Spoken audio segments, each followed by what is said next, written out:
एक बार एक बिल्ली थी।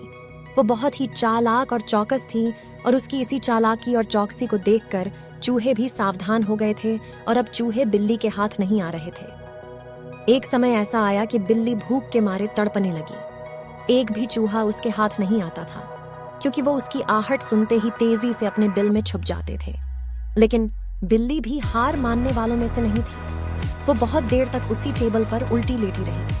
धीरे धीरे चूहों को लगने लगा कि बिल्ली मर चुकी है। वो जश्न मनाते हुए अपने बिल से निकलने लगे। चूहे जैसे ही बिल्ली की टेबल के पास पहुंचे, उसने उछलकर 2 चूहे पकड़ लिए। इस तरह बिल्ली ने इस बार तो अपने पेट को भर लिया। चूहों ने सोचा कि वह आटा है और उसे खाने के लिए आ गए, लेकिन एक बूढ़े चूहे ने उन्हें रोक दिया। उसने ध्यान से आटा देखा तो उसे उसमें बिल्ली का आकार दिखने लगा। तभी बूढ़े चूहे ने हल्ला मचाना शुरू किया। उसने कहा, सब अपने बिल में चले जाओ, यहाँ आटे में बिल्ली छुपी है। बूढ़े चूहे की बात सुनकर सारे चूहे अपने बिल में चले गए। लेकिन चूहे अब और भी ज्यादा सतर्क हो गए। 2 चूहे खाने के बाद बिल्ली दोबारा भूख से तड़पने लगी क्योंकि चूहे अब बिल्कुल भी लापरवाही नहीं बरतना चाहती थे। इस बार पेट भरने के लिए एक बार फिर बिल्ली को योजना बनानी थी, लेकिन इस बार छोटी योजना काम नहीं आने वाली थी। इसलिए बिल्ली ने अब खुद को पूरे आटे से ढक लिया।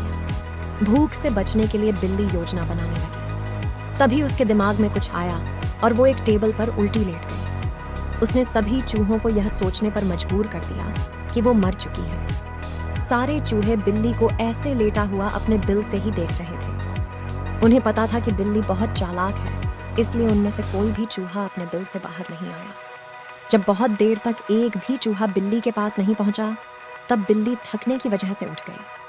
इस तरह बूढ़े चूहे ने अपने अनुभव से सारे चूहों की जान बचा ली।